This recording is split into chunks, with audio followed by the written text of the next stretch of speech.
This episode of Homemade was previously recorded in front of a live stream audience who asked questions and cook along during the show. If you love cooking and want to join us in the kitchen, visit homemadecooking.com to register for free live classes. Now, let's get cooking. Hi, everybody from the Homemade Kitchen. Welcome, welcome, welcome. So, really fun recipe today, and I am not a fan of a lot of cleanup, so I love this sheet pan salmon dish that we're making today. Lots of healthy, delicious herbs, healthy olive oils, of course, salmon oven-baked fries, so not deep fried. We're going to use minimal fat. And it's a really, really fun recipe. So to honor those that are cooking along, I really want to get started with the sweet potatoes. We have an orange fleshed and a white fleshed sweet potato. And I'm going to cut them pretty thin in a pretty traditional French fry shape.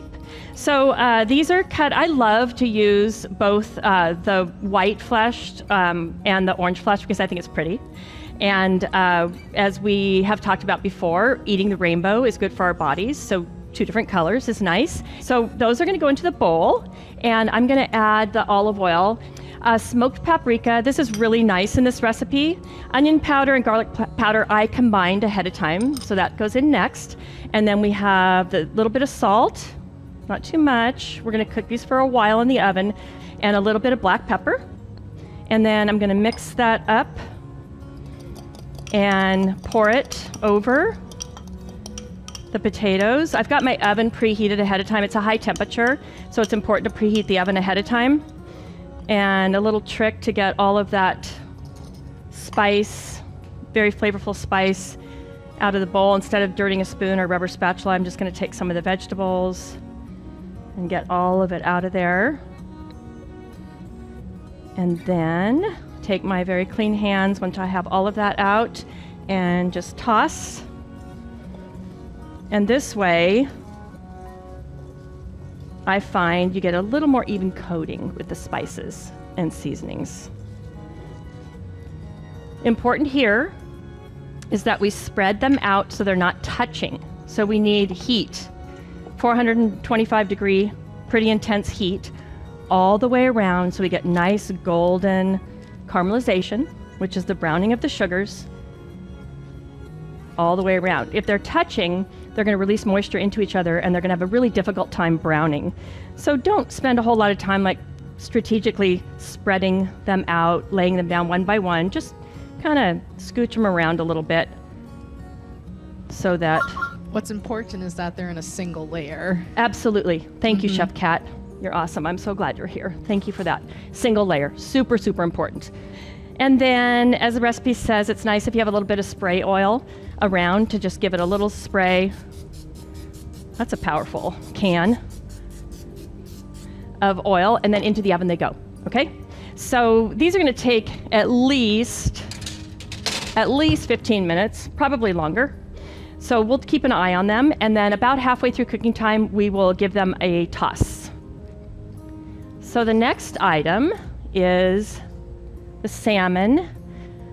So the topping on the salmon's super simple. Fresh herbs. I don't like to mask things. When you have a beautiful piece of fish like this, these beautiful salmon portions here, I do not like to mask them with heavy sauces, with cheeses, and with things like that. I want to keep it light and simple and showcase the fish. So very simple sauce. We have olive oil. Okay, so we have the fresh dill that's been chopped. And then we're going to do some lemon zest. So the juice inside of a lemon is going to vary dramatically. So here we go back to our kitchen common sense, right? In this dish, does it really matter? Do you like lemon? It doesn't really matter. Go ahead and put on a little extra or whatever. You don't have to measure it out exactly, but you can. So we're just doing 2 salmon fillets today. And I love these little juicer things. I've never had one that was a lemon and a lime combined, but isn't that nice? It doesn't take up so much room in your storage, which I don't know anybody who has just more storage than they could ever possibly want, right? So juice of 1 lemon, and the zest is already in there. And then we have the salt and the pepper, and that's it. And lots of fresh dill. So that's where our flavor is going to come. Dill is a pretty mild herb. If you don't like dill, you can substitute something else. And then this is going to go on top of the salmon. Before I put it on top of the salmon, I want to show you a little trick. These are gorgeous, gorgeous salmon fillets. But salmon is a round fish, and so the top part of the fillet, so if the fish is swimming, this part up here is thicker than the belly of the salmon, okay, so where it's thinner. So we want this to cook evenly. So to help this cook evenly in the oven, since we're using the oven technique, I'm going to just tuck the thin end under just a little bit on each fillet. I love this little trick. And I left the skin on today too. But can you see now how that's a little more even thickness all the way across? Therefore, it will cook at the same time. Okay, we're going to take a peek at the sweet potatoes. So again, you don't have to worry about flipping each one over. That's going to take a tremendous amount of patience that I don't have, or time, because they smell really good and I'm getting really hungry. Let me pop these back in and then I'll finish that. They'll still have probably another 10 minutes or so. So I'm going to put the dressing on first and kind of let it drizzle down over the side of the salmon, that beautiful bright green dill. And then we'll go ahead and put the lemon slices on top, and in the hot oven those will kind of cook a little bit. This could also be a step that you absolutely don't have to do, but it's kind of nice. You get a little more lemon flavor. So we're going to go ahead and put the salmon in.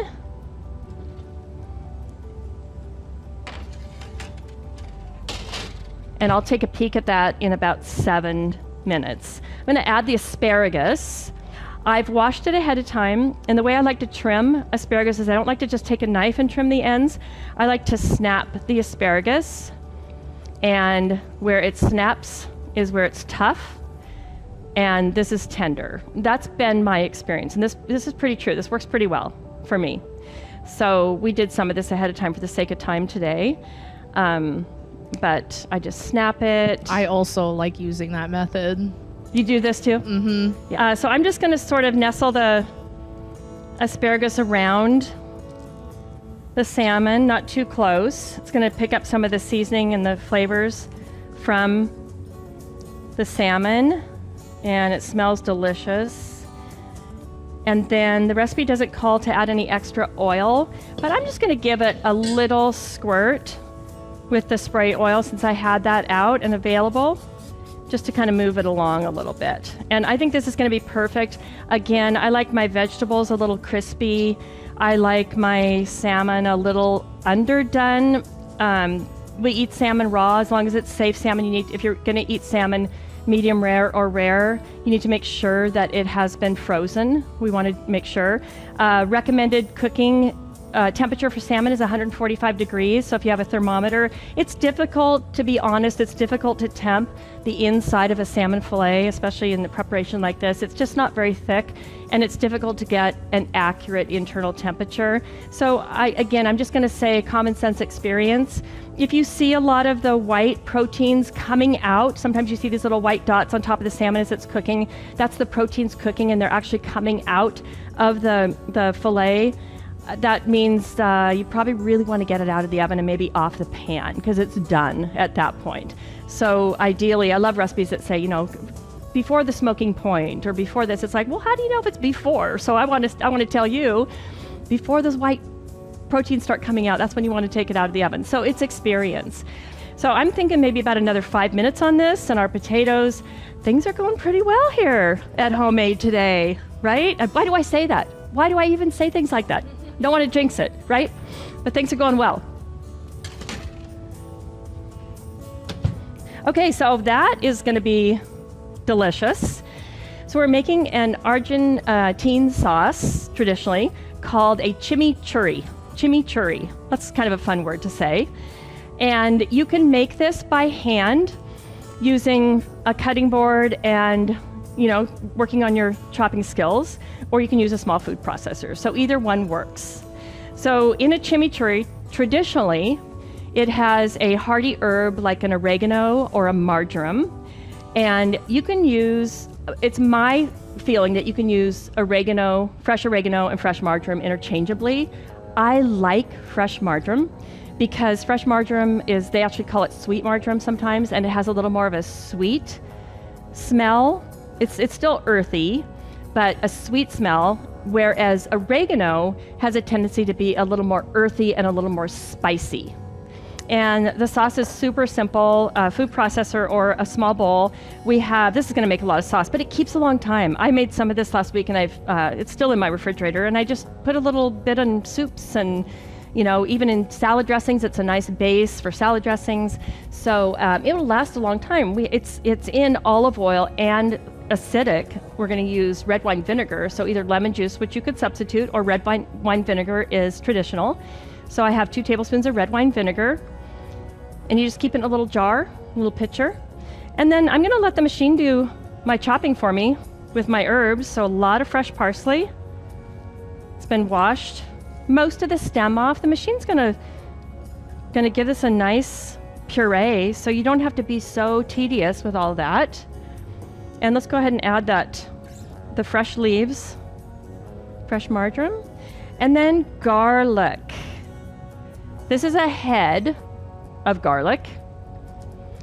This is a clove of garlic, and this is a clove of garlic. And if you've been to my classes before, you've heard me say this. It makes me a little crazy, because if a recipe calls for 2 cloves of garlic, is it 2 of these, or is it 2 of these? What is it? We use your common sense. 2 cloves of garlic according to your heart. 2 cloves of garlic according to your heart and your taste, right? So I love garlic. This sauce, we use a little bit of it. I use the microplane for the garlic. I love that. Again, it's a dressing, a condiment. And then instead of grating my fingers on the microplane, I just put that little piece of garlic left over in there and let the machine do the rest of the work for it. So these microplanes are super handy tools to have around. You saw me use it for the zest, and now for garlic. I use it for ginger. You ever grated ginger? It has a lot of fibers in it. The microplane will really break up those fibers in ginger. And then we better peek in the oven and see what's happening.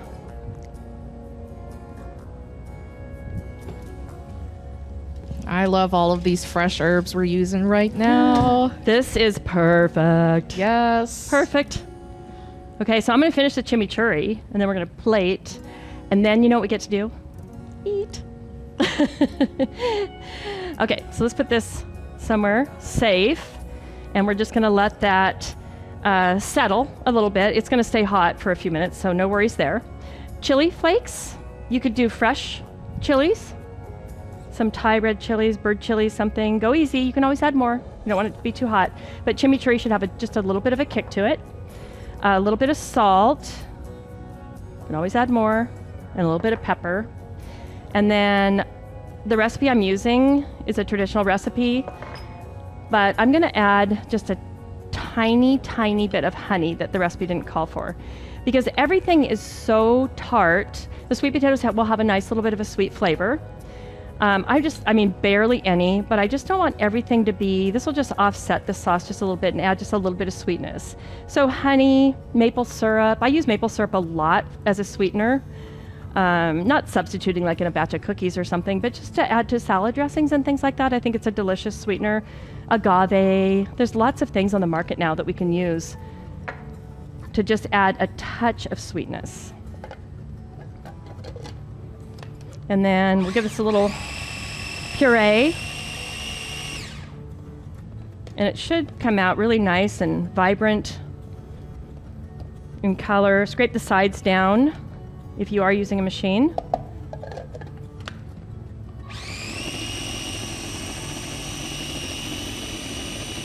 And then again, this could go into a little jar, or since we're going to be eating here shortly, I'll just pour it into a little serving bowl.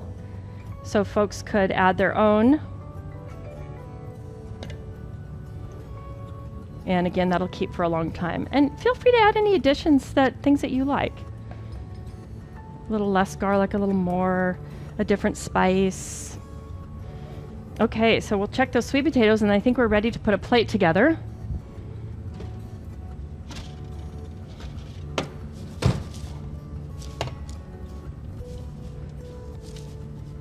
Some of them got a little bit dark, but nice and brown and crispy. I think they're going to be really nice. So Everything smells so great in this I kitchen. know. Gorgeous. So let's go ahead and take one of these salmon fillets off on the plate. And then the beautiful asparagus. Oh yeah, it's hot. Wow, that asparagus stayed so nice and bright in Didn't the oven. it? Kind of surprisingly so, huh? Yeah. Yeah.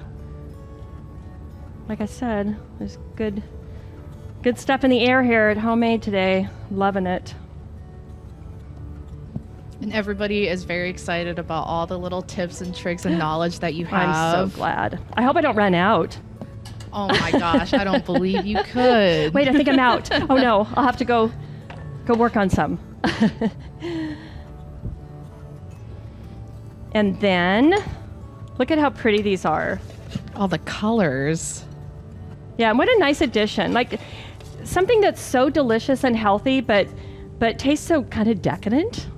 And then the chimichurri, I would put on, probably on the salmon. I mean, not that it doesn't really need it, right? It was just a nice addition. When I tested this recipe at home, actually what I did was I wanted something for the fries.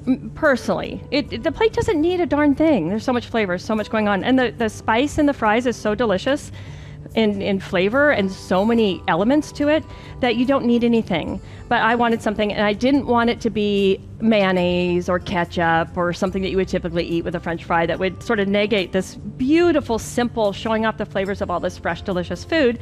So I thought, well, let's try it with a chimichurri, and it was delicious. So I'm just going to put it, you could even put it in a little cup on the plate.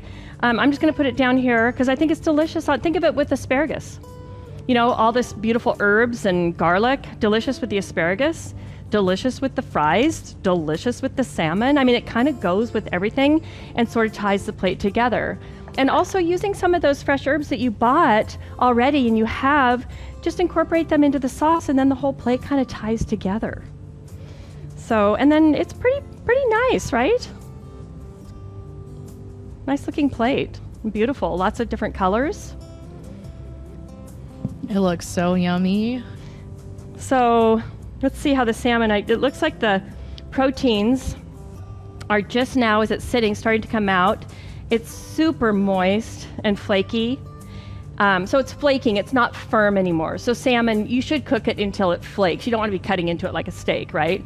So definitely cook it until it flakes and it's flaking. And then putting a little chimichurri on there.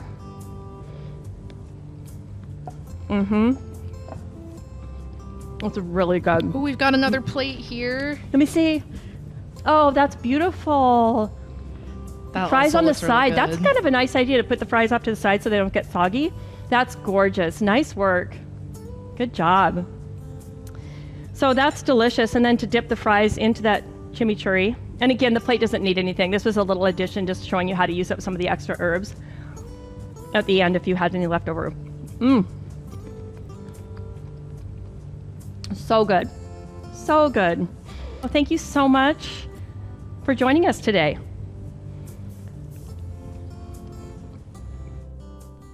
Hey there, I'm Joel Gamoran. I'm the head chef and founder of Homemade, and we launched Homemade with the idea that we want to bring cooking and the kitchen to the world. So if you love cooking and want to join us in one of our free live stream cooking classes, head to our website, homemadecooking.com.